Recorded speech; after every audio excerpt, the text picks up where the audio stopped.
e a gente poder estar reunido falando de coisa que importa e de coisa que de fato interessa as nossas vidas. Amém? Não são coisas humanas, mas falar de coisas que o Senhor estabeleceu lá atrás e que alcança as nossas vidas, inclusive aqui no Brasil, que nem existia. Imagina Niterói ou São Gonçalo, né? Seja lá como for, não é? Nem Minas Gerais existia. O Senhor já estava pensando em cada um de nós. Eu tenho certeza absoluta que o Senhor pensou em você. Viu, meu irmão? Com certeza, porque eu vi o livro da vida e vi nomes assinados no livro da vida. Amém? Então, certamente, o teu nome está lá no livro da vida. Pode não estar no livro do homem. Às vezes o homem nem te conhece, nem sabe quem tu és. Tu nem pisou na calçada da fama e nem foi lá nos Estados Unidos, eu acho que em Hollywood, né? Botar sua estrela lá. Nem isso tu fez. Nenhum homem te conhece na terra. Mas o Senhor que criou todas as coisas sabe o teu nome e conhece a tua necessidade. Amém? Não fica preocupado não, porque ele conhece você. Não pensa você que ele vai falar, ih, esqueci dele, caramba. Ele não vai dizer isso. Amém?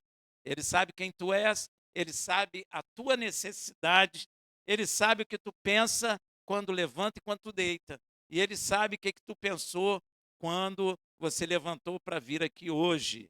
Se você pensou assim, não aguento mais aquilo, estou cansado, não é? Mas isso, alegrei. Ele sabe se você está pensando bem ou mal, gente. Amém? Deus conhece todas as coisas. Lembra que Yeshua, quando estava conversando com os homens lá, ele sabia o que tinha no coração de cada um, viu? Ninguém podia esconder, nem disfarçar. Você vê que ele não humilhava as pessoas, né? Porque imagina se ele ficasse revelando o que tinha dentro do coração do povo. Ia ser uma loucura, né? Humilhação total. Amém? Nós estamos na Paraxá Shemot. Você sabe o que é Shemot em hebraico? Nomes. Está no plural, né? Shemot. Aí você que é estudante de hebraico, se é o plural Shemot, é porque nome é feminino ou masculino no hebraico? Feminino. No português é o nome, mas no hebraico não. Tá bem? Então, aí na sua Bíblia, essa porção chama Êxodo. Quem botou o nome de Êxodo? Você sabe? Os gregos. Originalmente é chamado de Shemot. Tá bom? É a 13ª porção desse ano de 5.786, coincidentemente do ano 2026. Essa paraxá vai de Shemot e Êxodo 1:1 a 6:8. A Haftará, eu aconselho você ler Isaías 27:6 a 28:13. E a porção do Berit e Radachá, que nós comentamos um pedacinho ontem, é Mateus 22:1 a 23:39, e fala muito do cuidado que nós temos que ter de como nós vivemos, porque nós temos capacidade de tornar pessoas filhas do inferno. Amém? Aí a gente fica assim, venha para Jesus, que Jesus salva, não é? Não tem isso? Mas nós também temos a capacidade de conduzir pessoas ao inferno. Por isso nós temos que vigiar como nós vivemos. Amém? Glória a Deus. Nessa porção lá de Shemote, de Êxodo, Moisés já está fora do Egito há muito tempo. E ele também já está casado com, em hebraico, Tzípora, né? No português, Zípora, a filha de Itró, em hebraico, que foi colocado em português, Jetro. Não existe esse som no hebraico, né? G, não existe. Mas está no português Jetro. Inclusive, o faraó, que poderia punir Moisés pela morte do egípcio, já havia morrido. Então já havia bastante tempo que Moisés estava no deserto. Porém, Israel continuava a gemer por causa da escravidão lá no Egito. Veja em Êxodo 2:23. No decorrer de muitos dias, morreu o rei do Egito. E os filhos de Israel gemiam debaixo da servidão, pelo que clamaram, e subiu a Elohim o seu clamor por causa da servidão. Interessante, né? O clamor subiu. Você tem orado? Hein? Tem, gente? Porque o seu clamor sobe diante do Senhor. Cadê a caneta que estava por aqui? Não está mais. Mas ela estava. Ah, está aqui. Obrigado. Viu o clamor de Israel? Geralmente esse clamor aqui é como o povo, não é? É quando há unidade em clamor, quando todos estão com a mesma necessidade, né? Unidade. O clamor de Israel subiu a Elohim também, porque ouvir o clamor de seu povo faz parte do pacto. Sabia disso? Clamar e Deus ouvir faz parte do pacto, do concerto, tá bom? Veja em Números 20, versículo 16. E quando clamamos a Yud Revavirê, ele ouviu a nossa voz e mandou um anjo e nos tirou do Egito. E eis que estamos em Cádiz, cidade da extremidade dos teus termos.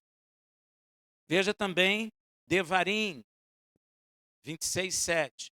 Então clamamos a Yud Revavirê, Elohim de nossos pais, e Yud Revavirê ouviu a nossa voz e atentou para a nossa aflição, o nosso trabalho e a nossa opressão. Está vendo?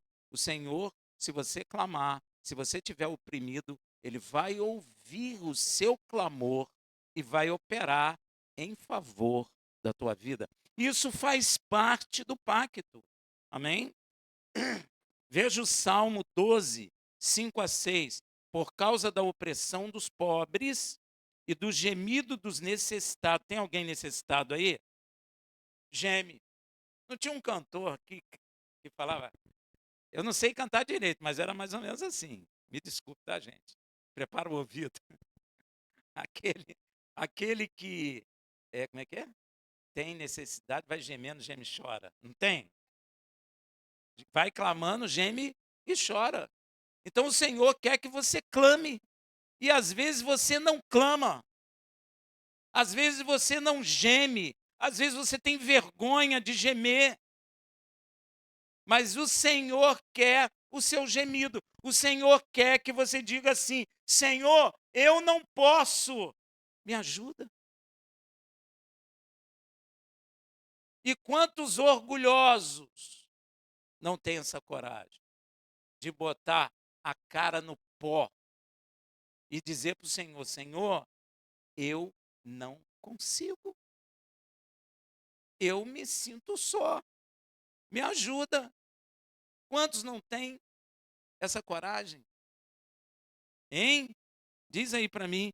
Mas isso faz parte do pacto. O gemer e o clamar diante do Senhor, para que Ele entre em ação na sua vida, para que Ele opere em sua vida, para que Ele te tire do gemido e da opressão. Ó, por causa da opressão dos pobres e do gemido dos necessitados, levantar-me-ei agora. Ó, você já clamou necessitado para ele se levantar e dar uma ordem na sua vida? Ó, diz o Senhor, porém em segurança, quem por ela suspira. Quem é ela aqui? A segurança. Às vezes você suspira por segurança, clama a ele. As palavras de Yud Revavirê são palavras puras. Eita, puras. Como prata refinada numa fornalha de barro, purificada 7. Sabe o que é prata purificada 7 vezes? A prata mais preciosa que existe. Não tem nenhuma impureza. Presta atenção. A palavra que está na tua mão aí não tem nenhuma impureza. Ela é verdadeira. Se você clamar de todo o teu coração, ele te ouve, porque ele não se afasta do homem. É o homem que vira as costas para ele. É o homem que se esconde dele, não ele dos homens. Lembra de Adão? Você acha que Deus não sabia onde Adão estava? Será que Deus está brincando de pique e se esconde? Né? Como as crianças falam. De pique e esconde com o homem? Ele falou, Adão, onde tu está? Me escondi quando eu vi a tua voz. Quem esconde é quem? É o homem, não é Deus. Somos nós que nos escondemos. Rafael, mas eu não fui atrás da árvore. Eu sei, mas você esconde atrás do seu orgulho, você esconde atrás da, sei lá, da sua posição, da vergonha. Você tem vergonha de dizer, Senhor, olha, eu estou mal, eu não consigo. Ninguém pode me ajudar, só o Senhor. Você se esconde atrás, você não dá o braço a torcer, você não curva a sua cerviz. E Deus não fala para Israel, ô povo de dura cerviz, é isso. Dobra diante dele. Quantos de vocês, lá no quartinho, lá, fechou a porta e botou a cara no pó? E falou, Senhor, eu não sou nada. Se o Senhor não me ajudar, eu vou perecer. Quantos fazem isso? Porque se você suspira por segurança dele, ele te dará. Você pode ter certeza que Deus não mente. A palavra dele é pura e refinada como prata sete vezes. Amém, meu irmão? Você não precisa ter dúvida nenhuma disso que está escrito. E esta promessa continua no Berit Hadashah também. Você pode dizer, ah, mas isso, como muita gente fala, né? Está no Antigo Testamento, não é? Não, isso está no Berit Hadashah também. Ela é nos lembrada no nascimento de João, o imersor. Você chama de João Batista, né? Não é o sobrenome dele, não é Batista e nem ele é da Igreja Batista. Eu estou falando porque já vieram me perguntar. Não é ele fundador da Igreja Batista e nem ele se chama João Batista. Ele é João, aquele que batiza, aquele que imerge na água. Ou melhor dizendo, o imersor, tá bom? Para você entender com mais clareza. Senão você pensa que é sobrenome. Porque até as pessoas pensam que Jesus, Cristo é sobrenome. Sabia disso? É, ué. Estou falando sério com você. E não é. Cristo aí é a tradução de Mashiach, em hebraico. Não é? Yeshua Ha Mashiach. Yeshua o Mashiach. Entendeu? Não é Yeshua Mashiach. É Yeshua Ha Mashiach. O. Amém? Isso é importante. Então, veja essa promessa lá em Lucas 1, 71, 76. 1, 71, 76. Para nos livrar dos nossos inimigos e da mão de todos os que nos odeiam. Ó, Deus livra você da mão de todos que te odeiam. Ah, Rafael, mas o cara me odeia porque eu dei um golpe nele. Aí é diferente. Aí ele tem que te odiar mesmo. Tem que te arrebentar mesmo. Mas se te odeia sem causa, o Senhor te livra dele. Amém? Para manifestar misericórdia a nossos pais e lembrar-se da sua santa aliança, pacto. Aliança não é diferente de pacto não, tá, gente? Tem texto que está pacto, tem texto que está aliança. É a mesma coisa.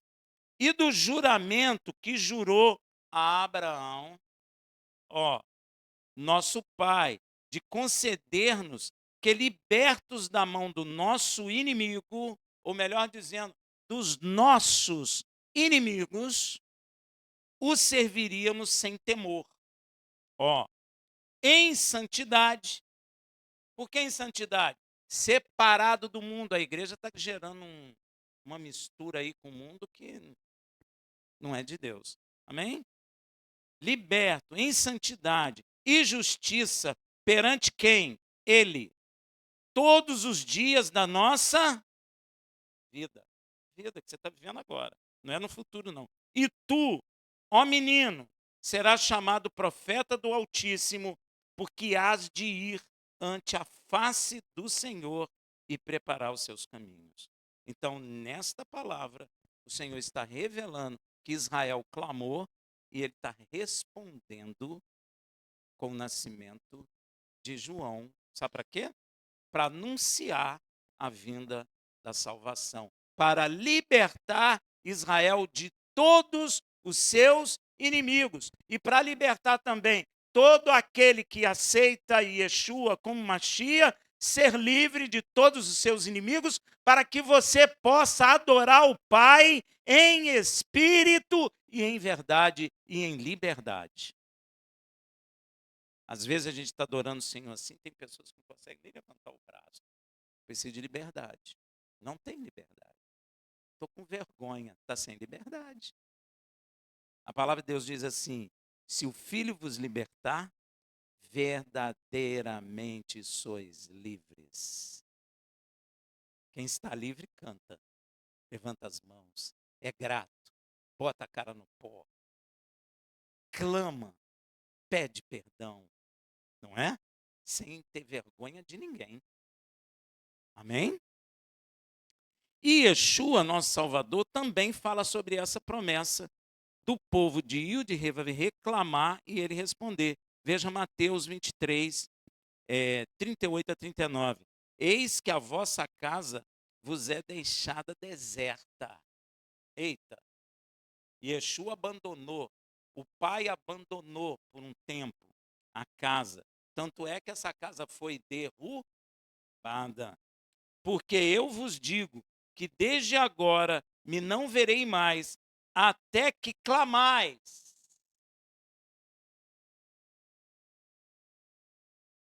O Senhor, isso é um relógio. Enquanto Israel, como povo, não clamar Baruch Rabá Beshem Adonai, Yeshua não volta. Você tem que olhar Israel, porque Deus responde no clamor. Viu, igreja? Deus responde no clamor. Você lembra quando Pedro foi preso? A igreja se reuniu em Israel, em Jerusalém, e fez o quê? Clamou. E o que aconteceu? Deus responde no clamor. Como um só povo. Quando os nossos corações estão unidos no clamor. Nós precisamos de unidade. Porque quando clamar, a glória de Deus desce. Ele está esperando o clamor em unidade. Às vezes os milagres não acontecem porque não há unidade. Olha a maravilha. Pedro foi preso pelo maior império do mundo na época, Roma. Acabou. Você deduziria, Pedro já era. Mas a igreja fechou as portas e foi fazer o quê? Clamar. Havia unidade naqueles corações. E quando há unidade, o Senhor ordena. E olha que maravilha. Mandou um anjo, um anjinho, não precisa nem de dois, umzinho. Foi lá, esperou o povo dormir. Aí o anjo entrou lá, abriu, ele nem tinha chave, mas ele abre as portas, não precisa nem de chave. Abriu as portas, Deus ordenou, você pode abrir as portas. Senhor, não tenho chave, não tem problema, toca que abre. Foi lá, tocou, abriu, puxou Pedro, tanto é que Pedro achou que estava sonhando. E ele falou, vá. E aí ele foi embora. E Pedro chegou. Quando Pedro chegou, pensaram até que era um anjo. Porque Deus respondeu o clamor em unidade. Porque ele responde. Às vezes eu fico orando pela minha causa, você orando pela sua, então não há unidade. Deus quer unidade, quer que nós clamemos como um só homem. Meu irmão, clamar não é gritar. Quando há unidade entre nós, o clamor chega. Pode ter certeza que chega. Amém? E Yeshua, ele fala isso, que só veremos de novo como Israel clamar como um só homem. Israel está clamando como um só homem? Não está, meu irmão. Tem judeu que crê em pedra, não é? Tem judeu que crê em Yeshua, tem judeu que crê no catolicismo, tem judeu que crê no espiritismo. Então Israel Não tem unidade. Mas vai chegar um dia que terá. Sabe como é que Deus traz a unidade? Você quer saber? Hein? Na angústia.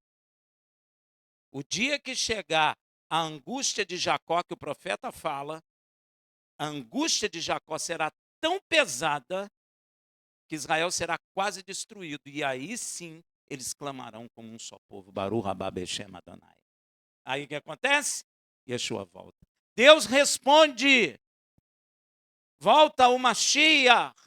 Não é a igreja, não é. A igreja não vai pregar para todo mundo para Yeshua voltar. Não é nada disso. Tudo é mentira. É quando Israel estiver na angústia de Jacó, Israel vai ver que vai ser quase dizimado, aí vai clamar com uma só voz. Aí o Senhor responde, porque isso faz parte do pacto. Quando a gente cumpre o pacto, Deus faz o quê? Responde. Amém? Glória a Deus. Ah, Rafael, então vamos fazer igual os judeus americanos. Vamos clamar, fazer música. Baruch rabá bexena. Não adianta, meu irmão. Tem que ser como o povo. Não é porque eu canto Baruch rabá bexema Adonai. É bonito, nós gostamos de cantar, mas isso precisa sair de corações oprimidos, angustiados, como um só homem. É como se espreme o sumo da laranja. Aí sim, sobe aos céus e Deus responde falando, filho, volta. Meu Deus, que maravilha. Que maravilha. Aí ele volta. Amém, meu irmão? Não entra nesse negócio de que vou pregar para todo mundo que ele vai voltar. Não vai. Não é, isso não está escrito. Amém? E o interessante é que existe um fato, não sei se você prestou atenção, que gera um questionamento na maioria das pessoas, tanto no texto que lemos em Lucas, quanto também no texto que vamos ler agora. Presta atenção, esse texto nós vamos ler, Êxodo 2:24. Olha o que fala. Então Elohim, ouvindo-lhes os gemidos, lembrou-se do seu pacto com Abraão, com Isaque e com Jacó. O que você percebe nesse texto aí de estranho? Diz aí para mim. Vou ler de novo. Então, Elohim, ouvindo-lhes os gemidos, o clamor, o gemido, lembrou-se do seu pacto com Abraão, com Isaque, com Jacó. O que tem de estranho aí? Hã? Fala, minha irmã. Não fico com medo, não. Pois é, estranho, né?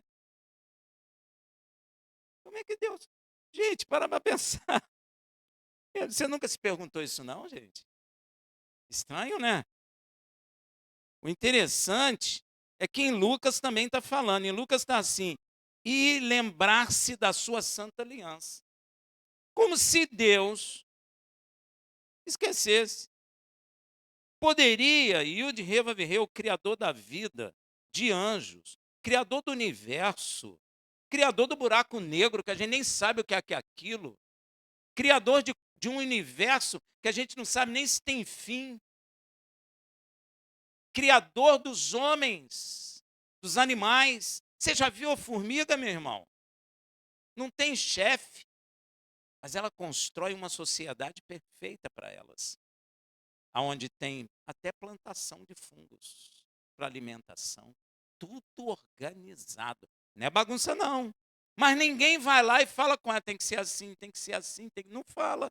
Mas Deus criou aquele bichinho desse tamanho, que você despreza, que eu desprezo, que você está andando na rua, tu pisa, ela sai para fazer alguma coisa, tu pisa, a outra fica, caramba, cadê a formiga 7? Ela desapareceu, foi você que pisou. Aí ela tem que mandar a outra e tem que ficar preocupada se você vai pisar ou não. A gente nem liga para elas, mas elas criam uma sociedade independente da gente, organizada. Isso é tremendo. Isso é tremendo. Quem criou isso? Nosso Deus. Ele criou tudo o que existe no céu e na terra, visível e invisível. Porque, gente, existe coisa invisível que você não sabe. Porque a palavra de Deus diz que ele criou miríades de milhares de milhões de seres. Cara, você já parou para pensar que tem ser angelical aí, sei lá, com quatro faces, com quatro asas, com a planta do pé igual de bode. Aí. E uns, sei lá, uns com cara de homem, outros, sei lá, com dois olhos. Tem uns que têm olho no corpo todo. Uns que são rodas entre rodas. Gente, coisas que não é muito costumeiro para nós. Não é? Sei lá, será que tem anjo careca? Eu acho que não tem, não. É. Vocês não pensam nisso, não? Eu vou pensando nessas coisas. Eu acho que não tem, não. Olha só, porque eles são perfeitos, né? Calvície é problema. Então, esse Deus sustentador de tudo, que conhece o coração de cada um, que conhece todos os seus anjos, todas as estrelas do universo, porque ele diz que chama todas elas pelo nome, não falta uma sequer. Este ser esquece e depois se lembra, como nós, seres humanos, limitados e imperfeitos? Cabe a gente admitir que ele esquece? Hein? Estranho, né? Mas a palavra fala, e ele se lembrou. Hã? Pois é. Esta é uma boa pergunta, né, meu irmão? Eu acho que isso vem no coração de todo mundo, sempre quando lê essas coisas, porque as pessoas deixam para lá. O termo em hebraico que foi traduzido por e lembrou-se é vaiskor. Alguns pronunciam vaiskor. Né? E pode ser também traduzido como e trouxe a memória. E pode também ser traduzido, ou mais bem traduzido, inclusive por causa desse caso que a gente está vendo, e passou a agir por causa de algo que prometeu. Aqui, este algo é a promessa. Ou também deu início ao cumprimento da promessa. Tá? E por que tantas possibilidades de tradução? Porque no hebraico bíblico, lembrar não é apenas um ato mental, mas um ato que leva à ação. É um pouco diferente daquilo que a gente está acostumado. Por isso, quando este verbo é aplicado a Yud Revavirê, significa ação e leva a uma intervenção divina. Eu vou te mostrar por que eu estou falando isso. Veja, quando Yud Revavirê lembrou de Noé, lembra que está escrito? E ele lembrou de Noé, o que aconteceu? Lembra, não? Ele fez as águas do dilúvio baixarem. Então, quando a palavra está falando, e ele lembrou, é porque está dizendo que ele vai fazer uma intervenção física em favor daqueles que o amam. Deu para entender? É só você ler na Bíblia, ó. A questão do Noé, as águas do dilúvio baixaram. Quando Yud Revavirê lembrou de Raquel, está escrito lá. O que aconteceu? Ela engravidou. Está vendo como é isso? Hein, meu irmão? Tem que acompanhar a Bíblia. Aqui, quando Yud Revavirê lembrou-se do seu pacto com Abraão, com Isaac e com Jacó, ele deu início ao que nós chamamos hoje de Êxodo, da libertação de Israel da escravidão. Ele fez uma intervenção física na face da terra. Então, sempre quando tem essa palavra no hebraico, lembrou, ele vai intervir na terra. Amém? Então, não é o lembrou nosso, que eu esqueci. Você falou, Rafael, você pode ir lá em casa? Eu posso. Um mês depois, Rafael, tu não veio. E eu me esqueci. E agora que me lembrei. Posso ir? Aí você está emburrada, diz, agora não. Mas se eu esqueço. Mas nós somos imperfeitos. Não é o que acontece com o nosso Criador. Amém? E em Lucas, quando Yud Revavirê diz, e lembrou-se da sua santa aliança, ele visitou e remiu o seu povo, dando início ao processo de salvação definitivo com o nascimento de João o imersor e, posteriormente, o nascimento de Yeshua, o cordeiro de Yud Revavirê, que tira os pecados do mundo. É ou não é?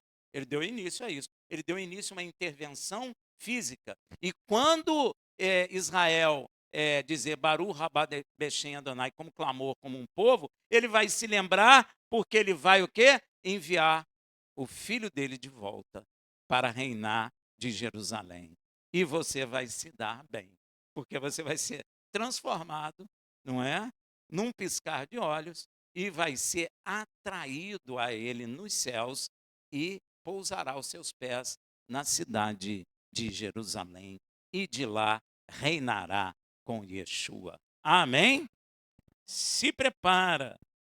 E em Êxodo 2:25, e atentou Elohim para os filhos de Israel, e Elohim os conheceu. Ué, outra dúvida. Ele não conhecia Israel? Não foi ele que gerou o povo de Israel? Como é que ele conheceu agora? Amém? Gera também uma certa dúvida. E o de Reverê já não conhecia Israel? No hebraico bíblico, conhecer é iadá. Significa muito mais do que simplesmente conhecer alguém no sentido que entendemos. Iadá expressa atenção profunda, presença e a decisão concreta de agir em favor de alguém. No caso de Israel. Amém? É o momento em que Yud Revavirê se envolve na história para iniciar a redenção. Por essa razão, Yud Revavirê fala com Moisés do meio da sarça ardente. Tudo isso porque ele diz: conheci o meu povo. Então ele vai agir fisicamente para dar início ao processo de redenção. Então o que ele faz? Ele vai chamar Moisés da sarça ardente. Ele vem fisicamente agir na terra. Veja lá em Êxodo 3, de 1 a 10. Ora, Moisés estava apacentando um rebanho de Jetro, seu sogro, sacerdote de Midian, e levou o rebanho para trás do deserto. E chegou a Horebe, o monte de Elohim. E apareceu-lhe o anjo de Yud-Heh-Vav-Heh em uma chama de fogo do meio de uma sarça. Moisés olhou, e eis que a sarça ardia no fogo, e a sarça não se consumia. Gente, eu vi esse fogo no monte. Amém? Nós fomos orar no monte, o monte acendeu. Eu ouvi barulho de fogo e vi o fogo com os meus olhos. Amém? Pega fogo mesmo. Aí eu ainda, esperto que sou, falei, vou levar esse monte de folha para mostrar. Botei no meu bolso, na camisa, brilhava. E eu todo feliz, não, vou mostrar, o pessoal vai ver que é verdade. Quando eu cheguei lá embaixo, falei, caramba, apagou. Eu podia ter fotografado, mas eu acho que não fica na fotografia, né? Eu acho que não fica. Mas acontece sim. E vendo Yud Revavirê, que se virava para ver, bradou Elohim a ele do meio da sarça e disse: Moisés, Moisés. Respondeu ele: Eis-me aqui. E disse: Não te chegues para cá, tira os sapatos de teus pés, porque o lugar em que tu estás é terra santa. Por que que tem que ser descalço? Por causa do japonês que tira o sapato quando entra em casa? Não, gente. Porque sandália naquela época, você já sabe, mas eu vou falar de novo. Sandália naquela época era feita de couro, animal morto. Amém? E o Senhor é santo, ele não coaduna com a morte, nem com o pecado. Então eu tenho que descalçar a sandália com uma coisa morta para chegar diante dele. Amém? Porque ali onde ele está presente se torna terra santa. Glória a Deus. Disse mais: Eu sou o Elohim de teu pai. Olha como ele se apresenta. O Elohim de Abraão, o Elohim de Isaac, o Elohim de Jacó. E Moisés encobriu o seu rosto, porque temeu olhar para Elohim. Qual é o teu Elohim? O teu Deus. Qual é? E qual é o seu Salvador? Filho de Yud e Reva-Berê, do Elohim de Abraão, Isaac e Jacó. Deu para entender? Amém, gente? Porque quando eu dava aula nas igrejas, eles não tinham ideia de que o Deus de Israel é o Deus da igreja. Você sabia disso? Não tinha, tinha pessoa que não tinha consciência disso. E isso é muito perigoso. Amém? Porque quem é que tu está servindo? Fica a pergunta. E disse Yud-Heh-Vav-Heh: tenho visto atentamente a aflição do meu povo, que está no Egito, e tenho ouvido o seu clamor por causa dos seus exatores, porque conheci as suas dores. Portanto, desci, olha aí, ó, como é físico. Desci.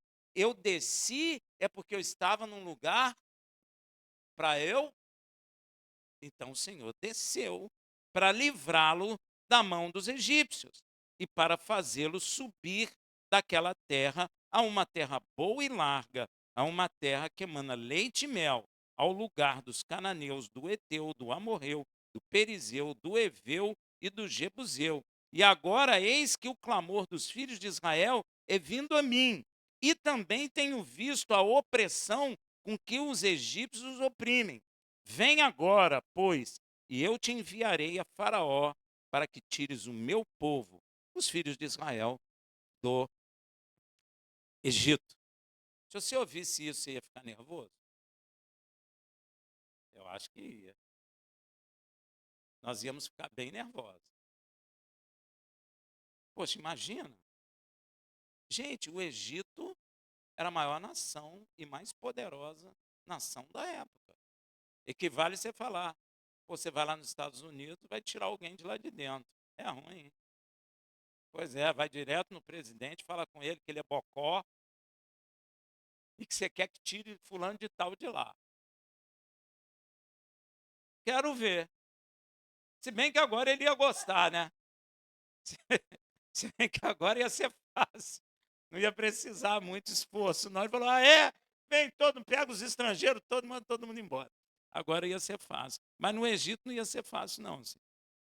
Moisés, ao ouvir isso da boca de Yud-Heh-Vav-Heh, que deveria voltar ao Egito e libertar Israel, ele não reagiu com muito entusiasmo, não. Foi. Ele não ficou muito feliz com a história, não. A vida dele estava boa, gente. Casado. O pai dela era rico. Ele trabalhava para o pai, porque riqueza naquela época era ter animal, meu irmão. Né? No deserto. Era ter animal, poços de água, essas coisas que determinavam a riqueza.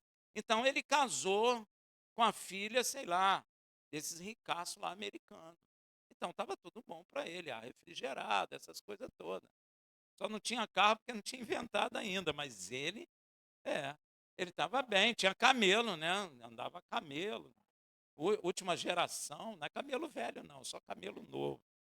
Então ele estava bem. Então ele não recebe isso com muito entusiasmo, não. Nem coragem e nem prontidão. Ele não falou assim, envia a mim, igual a Isaías. Envia a mim, Senhor. Moisés não fez isso, não. A Torá descreve Moisés um homem tomado por um medo profundo.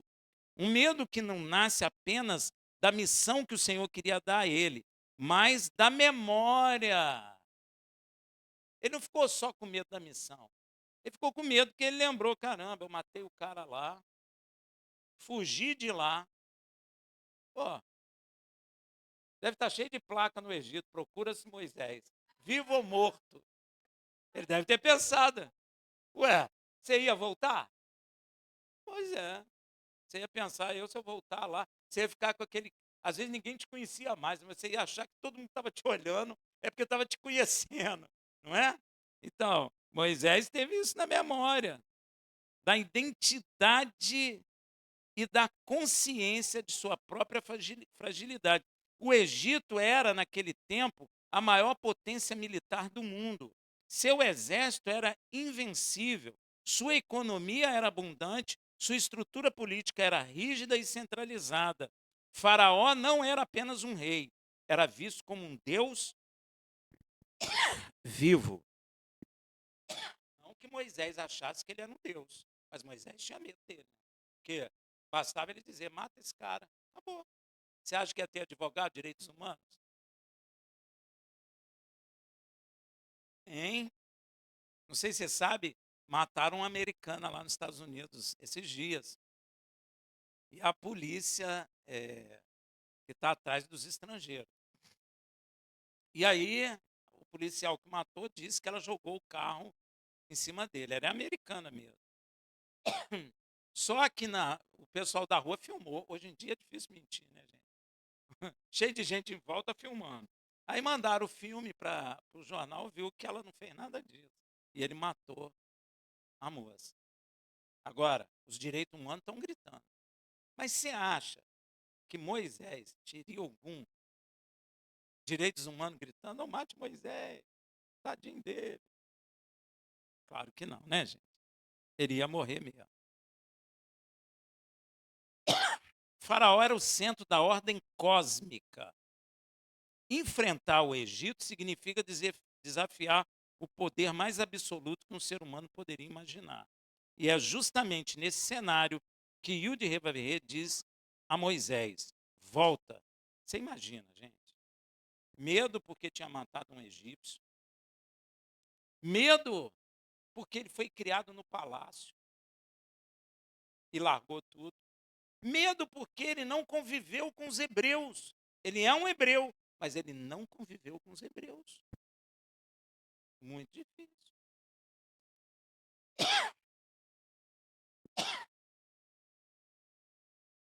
E Deus está dizendo: entra diante de Faraó, tira o meu povo de lá. Para Moisés, isso era humanamente impossível. E ele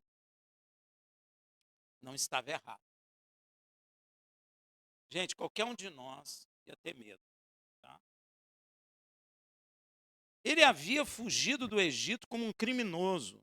Era um exilado político, praticamente. Né? Um homem que abandonou sua antiga posição na casa real, porque ele era filho da filha de Faraó. Então ele tinha uma posição na sociedade egípcia, gente. Ó. E que agora vivia como um pastor no deserto.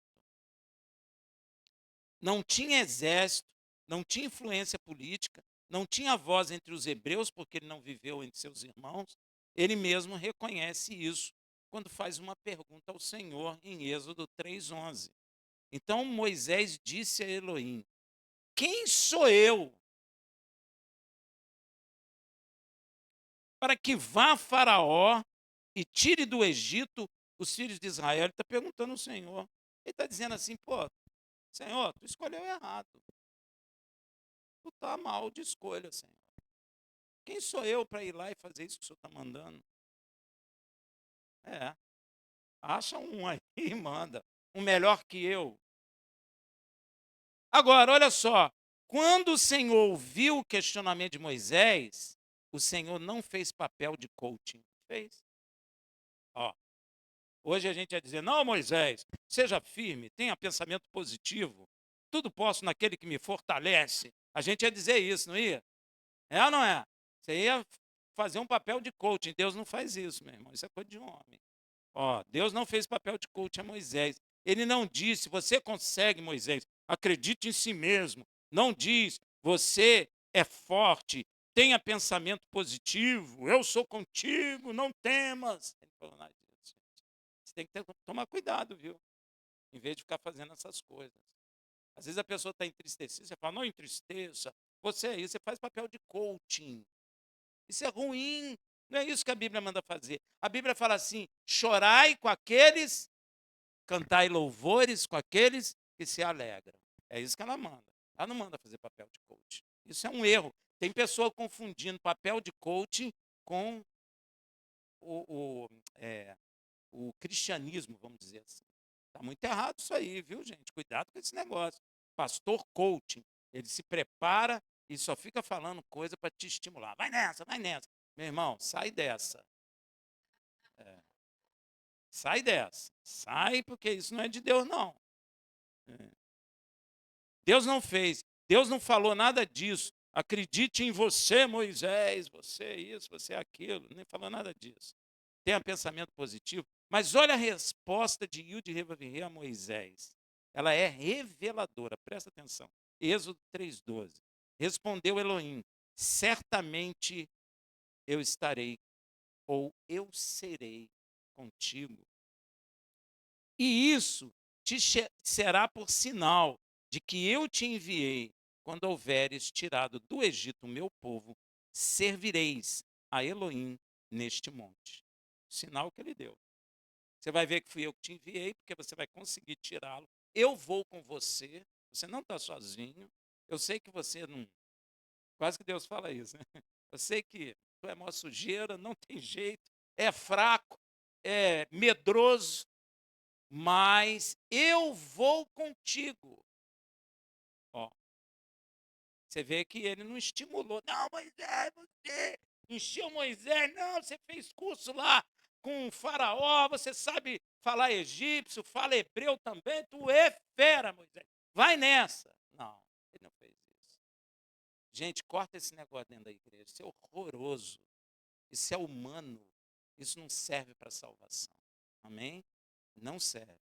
Deus falou a Moisés, Deus nem questiona Moisés, porque Moisés está certo, nós não temos capacidade, nós não temos possibilidade de fazer um negócio desse. Mas ele fala assim: eu vou contigo. Aí muda a figura. Aí é diferente. E a palavra que está ali é errie e mar. Guarda essa palavra. Errie e mar. Não, e mar. Errie e mar. Eu irei contigo.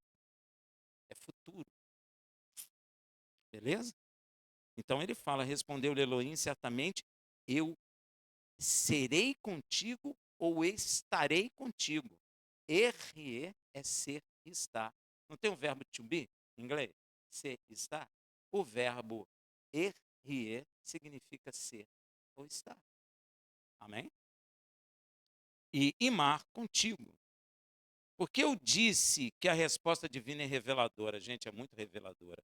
Por causa da frase, eu estarei ou serei contigo. Ou eu estarei ou serei com você. Tanto faz, contigo ou com você. Não é? Essa frase em hebraico é er-rie e mar. É o coração dessa missão. Ele não vai só. O Senhor vai com ele. O Senhor vai grudar. Lembra que Yeshua falou assim: o Pai em mim e eu em? Você não está sozinho. Ele está conosco, Ele está em nós. E aonde nós estamos, Ele está também. Porque Ele disse: não vos deixarei sós. Estarei convosco todos os dias, até a consumação do céu. Não descansa nem no domingo. Ele está conosco todos os dias, até a consumação do século. Até quando nós achamos que estamos sozinhos, Ele está conosco. Amém? Isso é o coração da missão de Moshe. E é o coração da nossa missão na terra. Ele está em nós. Ele está conosco. Amém? Você não está sozinho, porque você não suportaria. O termo em hebraico imar é traduzido por contigo ou com você, tanto faz. Moisés não é chamado porque é capaz. Ele é chamado porque Yud-He será presente ou estará presente junto dele, com ele. Porque o termo em hebraico er-rie, presta atenção, é a primeira pessoa do singular, do imperfeito, chamado hoje de futuro, na gramática hebraica. Do verbo raiar, ser ou estar. Então, futuro é como? Como é que é a primeira pessoa do futuro? Hein? Eu irei. Não é? Eu irei. R-E é eu irei. Amém? O medo, perdão, da primeira pessoa do singular, que é chamado de futuro do verbo raiar, que significa ser, estar ou existir. Dentro do nosso contexto, RE, imar, é traduzido para o português eu estarei ou eu serei contigo ou com você. Amém? É isso que Deus está falando. O medo de Moisés, portanto, não é um defeito, é inerente ao ser humano. Todos nós teríamos medo. A Torá quer mostrar que a redenção não começa com um herói confiante, Um super-homem americano, né? O americano gosta disso, né? Bota uma capinha, uma sunguinha, e é super-homem, é o Homem-Aranha. Deus não gosta dessas coisas não, viu, meu irmão? Isso aí é tudo ficção. Mas com um homem quebrado, inseguro, consciente de suas limitações. Porque é este homem inseguro, quebrado, que Yud-He quer salvar. Nós fomos quebrados, fomos ou não fomos? Pelo pecado, destruídos, sentimento de rejeição, eu não presto, eu sou feio, eu sou gordo, eu tenho perna torta, meu nariz é largo. Cada um inventa uma coisa, mas todo mundo se sente mal. É ou não é? Todos nós nos sentimos mal. Isso é fruto do pecado. Um reclama porque é baixo, o outro reclama porque é muito alto, o outro reclama porque está calvo, o outro reclama porque o nariz é largo, o outro reclama porque não nasceu com olho azul, podia ter nascido com olho azul, o outro reclama que é negro, o outro reclama que é branco. E, gente, tem misericórdia, por que tanta reclamação? É ou não é?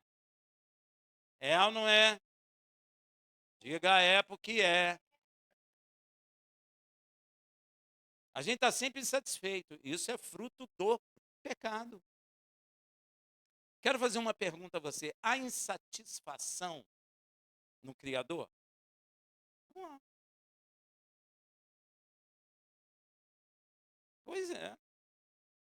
Se não há insatisfação nele, aquilo que ele criou não poderia ter insatisfação, porque isso não vem dele. Isso não vem dele. As pessoas ficam doentes na alma porque elas absorvem aquilo que o inimigo quer que nós absorvemos. Como o inimigo odeia ao Criador, ele não pode contra o Criador? Pode. Então ele vem em nós, que somos a imagem e semelhança dele. Então, haha, você é feio porque sua perna é torta. Haha, você é feio porque seu cabelo é assim e não é assado.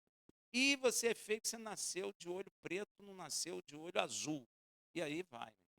Ah, você é feio porque você é gordo. Ah, você é feio porque você é calvo. Ah, gente, fala sério. Nós somos da igreja, de Machia. Somos novas, feita a imagem do novo Adão. Você é perfeito, como é. Deus ama você como você é. Não é como você imagina que você é. É como você é que ele te quer. Ele quer a autenticidade sua. Ele não quer a sua fantasia. Ele quer como você é. Dedão feio, sei lá, o que você acha? Seu dedão do pé. Ué, tem gente que não gosta de mostrar o pé, porque acha o dedão do pé feio. Ou mindinho, dedinho, mindinho feio. Ou então corta os dedos.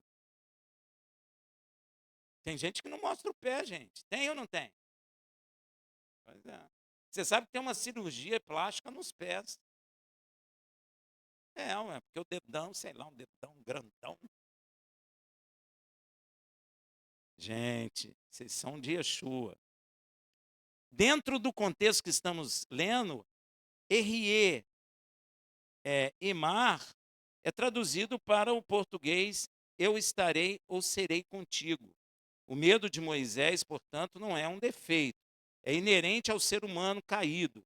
A Torá quer mostrar que a redenção não começa com um herói confiante ou um super-homem americano, mas com um homem quebrado, inseguro, consciente de suas limitações. Porque é este homem que Yud-He quer salvar. É justamente esse homem que Yud-He escolhe, porque ele quer salvar um homem das suas imperfeições aonde eles se meteram.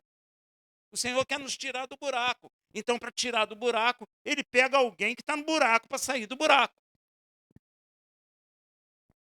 Deu para entender? Então, Moisés era como nós.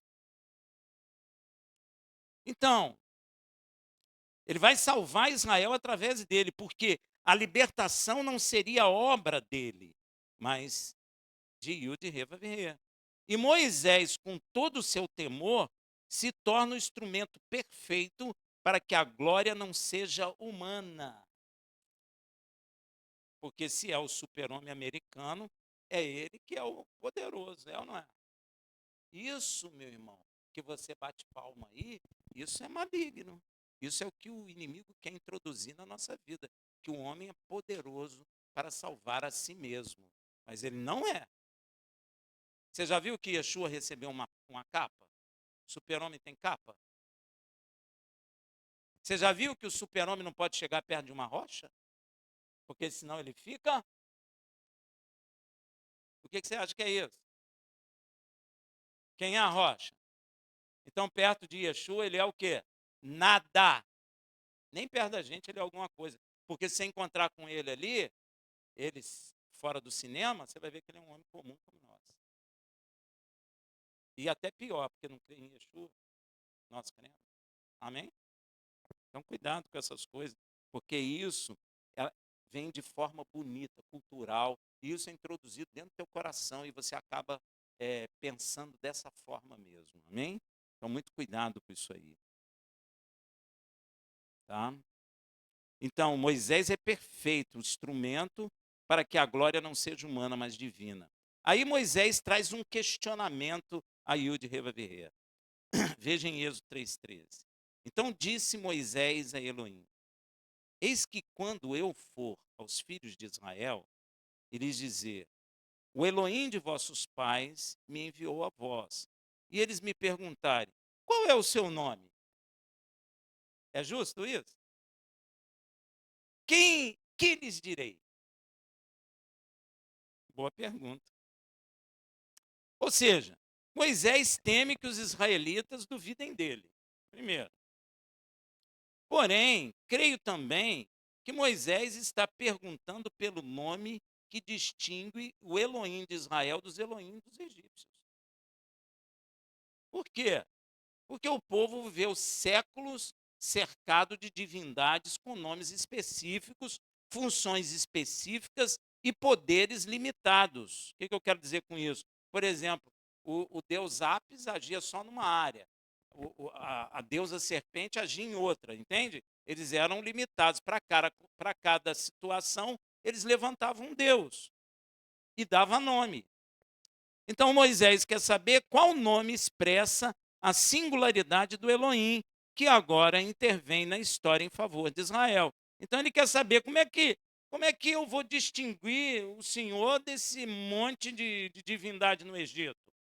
Precisa de uma distinção, porque eu não posso dizer é o Apis, ou aqueles deuses lá, né, do Egito, não posso, porque aí não é Deus. Mas quem é de fato o Senhor? Qual é o teu nome? O que digo a eles?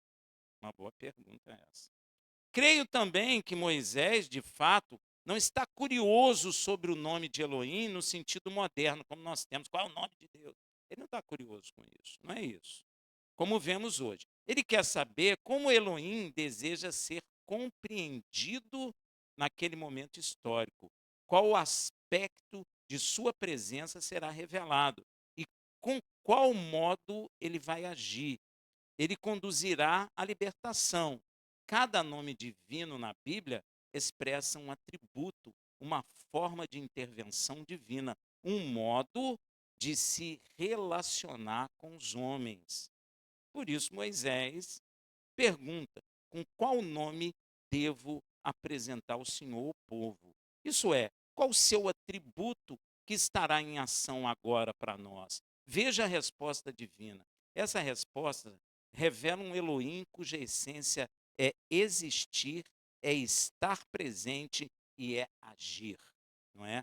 Não um Elohim preso a uma função, mas aquele que é a própria fonte do ser e do existir. Veja em Êxodo 13:14. Respondeu Elohim a Moisés: eu sou o que sou. É assim que está escrito aí. Disse mais: assim dirás aos filhos de Israel: eu sou, me enviou a vós. Gente, sinto muito, mas no hebraico, o que foi traduzido do grego por eu sou o que sou, no hebraico vou falar de novo, Erie Asher. Erie. Como foi explicado acima, eu falei, não falei? De Erie. É o verbo raiar, que significa ser, estar e existir, na pessoa do singular do futuro. Deu para entender? É ser e estar, então, eu serei, eu estarei, eu existirei. Né? Porque existir também, tá bom? Então, esse RE significa isso. Então, eu não posso traduzir no presente. Por que não? Vocês que estão estudando hebraico, vocês também sabem, para falar eu sou Rafael, basta eu dizer Ani Rafael. Porque o verbo raiar, ser, estar e existir no presente é oculto. Eu não uso o verbo. Amém? É só você ver no hebraico isso. Por exemplo, eu sou Paulo, Ani Paulo. Deu para entender? Então, se RE é o verbo ser, estar, existir na primeira pessoa do singular do futuro, e axé é traduzido pelos termos que, o qual ou como. Logo, quando Yud Revavirê diz RE, axé, RE, ele está dizendo para nós algo como assim: eu serei o que serei, eu estarei presente como estarei presente. Ó, eu existirei como sempre existirei. Tá vendo? Eu me revelarei como me revelarei. Podemos então também dizer, juntando algumas coisas, que Elohim será o que Israel precisar que ele seja. Ou seja, o Senhor se manifesta a nós na medida daquilo que eu necessito. Se eu necessito de salvação, ele é a minha salvação. Amém? E você vai entender por que é isso. Se precisar de proteção, ele é o El Shaddai. Aí, ó. Ele é o El Shaddai. Elohim todo poderoso. Tá vendo? Se você precisa de proteção. Se temer diante das nações, ele é El Elyon, o Elohim Altíssimo, que domina sobre todas as nações. Aí, ó. Você está vendo que ele traz os seus atributos na medida da minha necessidade. Se tiver medo da morte, ele é El Olam, o Elohim eterno, que pode dar vida eterna a quem o aceita. Se estiver aflito, ele é El Roi, Elohim, que encontra o aflito e o liberta da sua aflição. Ó, se tiver em conflito, ele é o Yud Revavirê Shalom, o Elohim da paz. Não é à toa que Yeshua, o seu filho, disse em João 14, 27, deixo-vos a paz, a minha paz vos dou, mas não vos la dou como este mundo dá. A minha paz não é igual a que você espera desse mundo, aonde o seu salário, a sua casa e a sua família te trazem paz. Não é dessa paz que ele está falando, porque essa paz pode acabar num segundo. Mas a paz dele é eterna. Traz segurança, tranquilidade.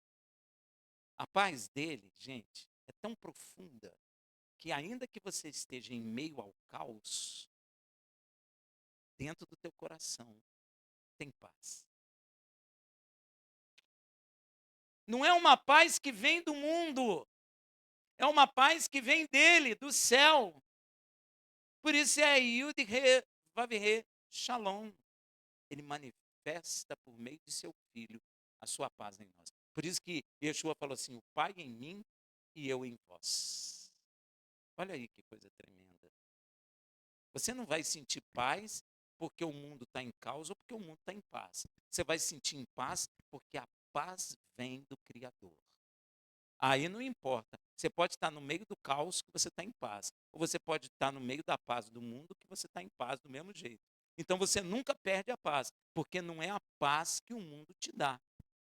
Por isso que Yeshua fala, não vos la dou como o mundo a dá. A paz de Yeshua não é a bandeira branca, nem o pombo branco que neguinho solta.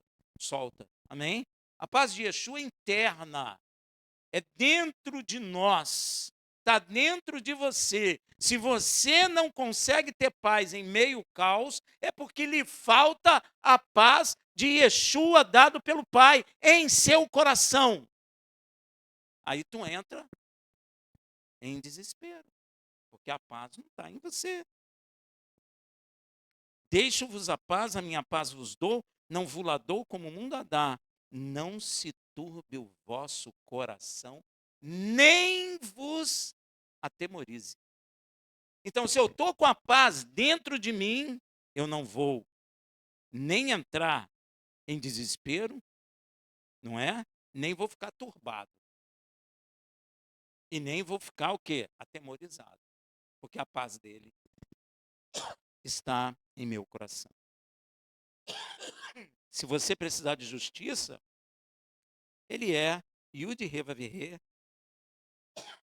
Steknu. Justiça nossa.